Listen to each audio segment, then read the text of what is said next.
The restaurant was an elegant yet understated spot in downtown Washington, D.C. Sunlight streamed through the tall windows, casting a warm glow over the polished mahogany tables. The scent of fresh bread and roasted chicken filled the air. It was supposed to be a quiet lunch, a rare moment of normalcy for Barron Trump and his mother, Melania. Barron glanced across the table at Melania.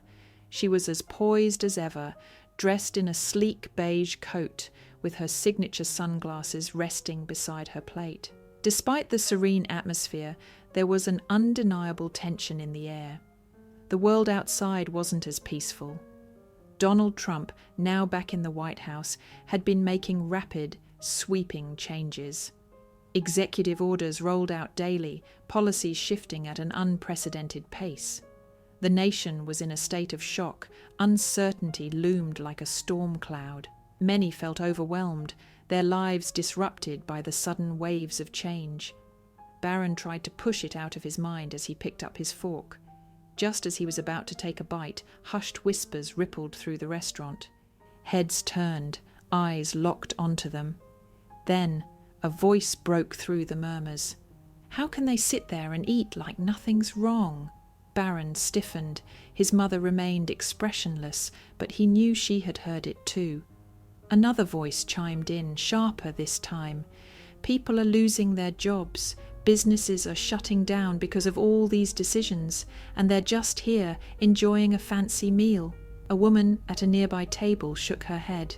"Melania, do you even care what your husband is doing to this country?" Barron's grip on his fork tightened. He looked at his mother, waiting for her reaction. Melania Trump was no stranger to criticism. Years in the public eye had made her an expert at keeping her composure. She took a sip of water, then calmly set her glass down. Barron's heart pounded. He wanted to defend her, to defend himself. But before he could speak, a man near the bar raised his voice. "I used to support your family," he said. "But this is too much. He's making decisions so fast, people can't even adjust. It's chaos. You think we can just smile and accept it?" Barron met the man's gaze. There was anger there, but also exhaustion. People were scared, uncertain about the future.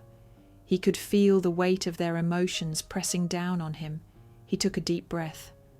"I understand," he said, his voice steady but firm. "I really do." The restaurant fell silent. Even Melania glanced at him, surprised he had chosen to respond.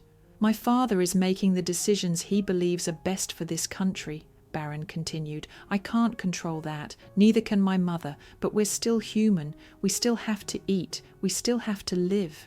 A few people scoffed. Others simply watched, waiting to see what he would say next. "I know change is hard. I know it's scary, and I know my father moves fast, maybe too fast for some people. But do you really think yelling at us will change anything? Do you think ruining our lunch makes things better?" The tension remained, but a flicker of doubt crossed a few faces. The man who had spoken first sighed, rubbing his temples. "It's just, we're tired, kid. We're really tired." Barron nodded. "I get that. And I'm not asking you to be okay with everything. I just ask that you remember we're people too." Melania finally spoke, her voice soft yet firm. "We all want stability. It takes time." With that, she picked up her fork again, signaling the conversation was over. Slowly, people turned back to their meals, though the air remained heavy with unspoken frustration. Barron exhaled, his appetite diminished. He had always known his family's name carried weight, but today he felt just how heavy it truly was. As they finished their meal in silence, he couldn't shake the feeling that this was just the beginning. The road ahead would be long, uncertain, and filled with scrutiny. But for now, all he could do was brace himself for whatever came next. As Barron and Melania left the restaurant, the weight of the encounter lingered. The drive back to the White House was silent, each lost in their own thoughts. Barron stared out the window, watching the city pass by. He couldn't help but wonder if this was what his life would always be like, constantly under a microscope, judged for actions that weren't his own. Melania, ever the stoic figure, reached over and gently placed a hand on his. "You handled that well," she said softly. "It's not easy, but you must stay strong." Barron nodded, though he wasn't sure he felt strong. He felt more like a lightning rod, attracting the anger and frustration of a nation in turmoil. He thought about the man in the restaurant, the exhaustion in his voice. Barron couldn't help but feel a pang of empathy.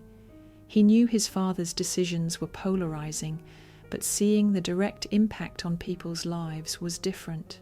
When they arrived at the White House, Barron retreated to his room. He needed a moment to process everything. He sat on the edge of his bed, staring at the floor.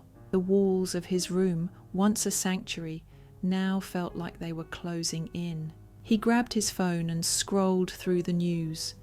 Headlines screamed about the latest executive orders, protests erupting across the country, and the growing divide among Americans. Barron sighed and put his phone down. He felt a sense of helplessness.